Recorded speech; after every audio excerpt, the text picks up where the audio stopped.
Is it good afternoon? Usually it's good morning, right?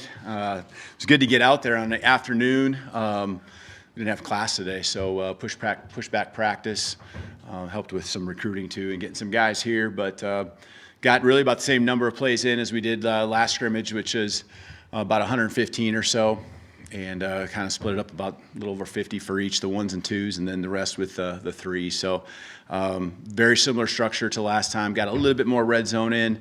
Battled through a couple injuries at one position, in particular tight end. And I know in a week you're going to see these guys or not see them out there. Just kind of reporting Josh Cuevas. He'll be good for the fall, but he'll be done for the rest of the spring. And then Marshall Pritchett. So the tight end position went from, kind of lean at one point just with not all the guys already here at that position. Caleb Edwards, isn't here yet. And with Danny Lewis not practicing this spring. So thin there. So offense, defense working together to really try to get the looks we want. Try to make the most of, some substitution, things like that put guys in certain spots they're not used to being in until all of a sudden today. So that just happened earlier in the week. But otherwise, got I think what we needed to get done. Continue to get the quarterbacks reps, mixing and matching different groups, especially on defense. Keeping those guys fresh, a lot of guys playing and rotating. I think this is a time for us to really take advantage of, the guys that were already not in spring ball and then a couple more that I just mentioned for us to build that depth, to understand exactly what we have. We know what we got on the top with guys who have put a lot of snaps in. Bryant Denny for us here wearing a Bama jersey, but there's also a lot of guys that we continue to build that depth because that's going to be important as we go through the long SEC season. So, you guys got questions? Start with Charlie on the far right. Yeah, hey, Coach. Just what did you see from the quarterbacks today, and how have you gone about maybe splitting up those reps between the three? Yeah, it was I don't want to say it was even across the board, but they all kind of got their shot with the ones and twos, especially just because they're older. Keelan's doing a great job, but with Ty and Austin, Keelan definitely works in with the twos. He'll get one reps from time to time, but that's no indication of really where we feel he's at. He's killing it. He's doing a great job. You can see when he's out there, he's getting more and more comfortable moving the ball down the field. When there's a throw to be made, he'll make the throw, that's for sure. So just the learning curve, I think, that comes along with being young, but those other two guys, a little bit more, as far as understanding the offense, and you're trying to continue to install things, and they have a grasp of the basics from day one, so you can do just a few more things. But, they're all three, making throws, making some big-time throws. I thought they all moved the chains at times when they maybe had their backs to the wall, maybe some second and third and long situations where they found a way to make a big throw. Obviously, someone's got to catch it too. There's just I think continue to got to be trust, I think, with the offensive line, and then it's got to go the other way too. The offensive line just getting used to cadences and getting used to what that guy does. Does he usually break to the outside and scramble? I mean, some guys just have those type of instinctual things they do, and they're all a little bit different. But receivers, I think it really doesn't matter who's throwing to them. I think all three of those guys throw a catchable ball. It's just a matter of who can move us up and down the field the best. Chase front left here. Blocking was an area where Isaiah Horton struggled last year at Miami. Can you just remark on how he's done in that regard this spring? Well, from a physical standpoint, it shouldn't be an issue, right? So it's a mindset to me, and it's positioning and understand where we're trying to get the ball to. So I guess it hasn't been anything that I've seen ever in feeling that it's a deficiency in any way. So he's physical presence out there in every way, catching the ball, breaking tackles, those type of things, and it carries over to blocking. In fact, I can think of some drills earlier in spring where he excelled at it. So I think it's a lot of it's understanding of what we're trying to accomplish, the teaching, and then the want to, of course, I think is a lot of it. Far right. What have you seen from Richard Young both today and so far this spring? Yeah, he's more of a physical back. Got his carries today, just like the rest of them. Want to continue to see him just grow. I think a big offseason for him this summer is going to be important. He was working through some injuries last year. I think we're through that part with the winter phase. I think all of running backs in general, breaking some tackles, making more explosive plays. They're not always going to have this wide open, parting of the seas. It's, creating and getting off of just Rich, but, he's part of the running back core. And so I think finding times when they can, get their yards when they need to and put their head down. I think that's a strength of his.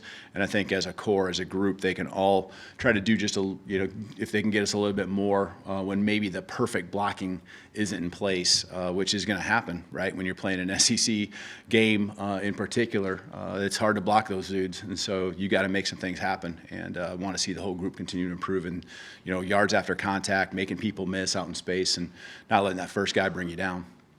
Tony, front right. How have you seen Ryan Williams, kind of progress throughout the spring, and then just with his skill set, can you kind of get him at multiple positions, like slot and outside as well? Yeah, we didn't have Ryan scrimmage today. Just taking care of him. We know what we have there. He might not do much the rest of the spring. And there's a couple nicks and things like that, but. If he asked him, he'd be out there and scrimmaging. He's dressed up and ready to go, but just being really careful with some things he's going through here the last week or so. Yeah, we can definitely. He's a versatile guy. He can play any position, inside, outside, field, boundary. It doesn't matter. And you got to make sure that we continue to give those opportunities down the field, the things you saw a year ago.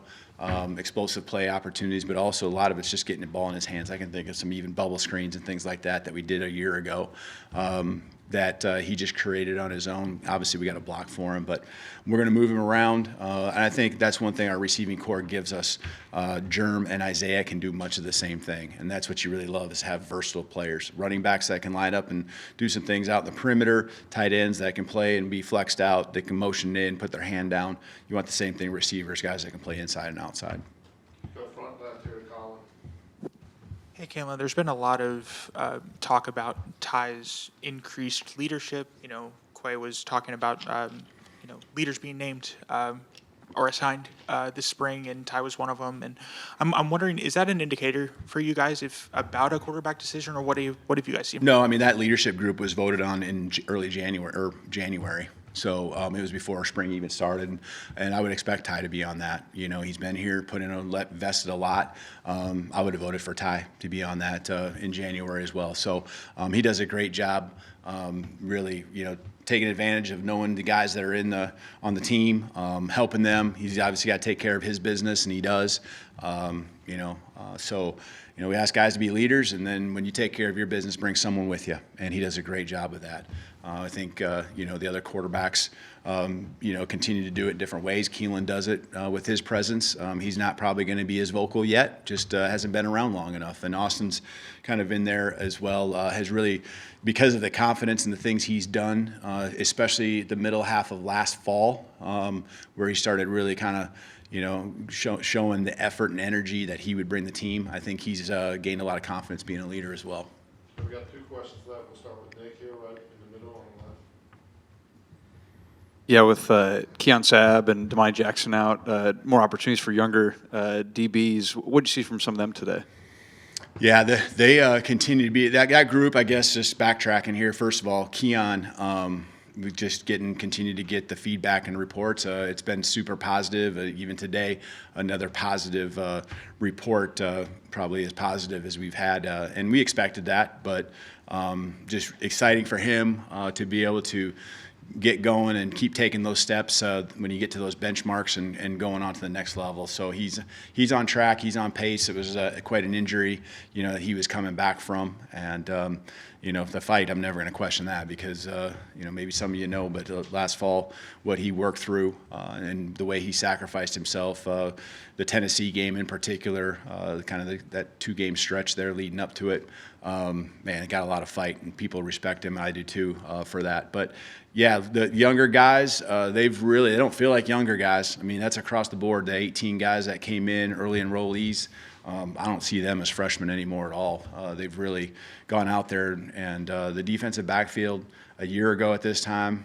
thin, new faces, knew we had to get more faces in. Not sure. I mean, I think we had one returning starter or one returning corner on scholarship that returned from the season before. And that position group, I think, is both corners and safeties together have really kind of reconfigured and are playing extremely high level of football. They're seeking out, they're hunting the ball, they're confident. They love it when other guys make plays. They're excited for of course the plays they make, but it's really cool seeing Mo Lindquist, Jason Jones really gel that whole defensive backfield together and go out there and a takeaway is an expectation for those guys really every single play.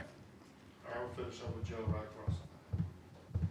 Coach, kind of on that same track, but with the inside linebackers, with Deontay Lawson and Justin Jefferson out, how have you seen veteran Nikai Hill-Green come in and assert himself, and then with the young linebackers behind him? Yeah, there's some real young guys, the three freshmen. They're going to be really good players. We ask a lot out of that position. They're the ones there that wear the earpieces, make the calls, and now going into year two, we're even more diverse than what we were, and putting a little bit more on their shoulders, kind of taking those next steps as a defense with the concepts we're putting in, refining some of the things we did last year, adding to some of those things as well. Abdul, Luke, Duke, all three of them, making plays out there, running sideline to sideline. That's one thing they do best. And then, QB is a guy that's out there directing traffic, and he's had a really good spring as well. So I'm proud of the way those guys have just taken the bull by the horns and rolled with it. And then Justin and Deontay, their leadership and their engagement with these guys has been something I just got to make a note of because they remember being that age, the ups and downs that you can go through, and they are right in there every single play. If a big play happens, Justin in particular, because he can go run out there, he's got as much excitement as anyone when those linebackers in particular make a big play. All right, thank you guys.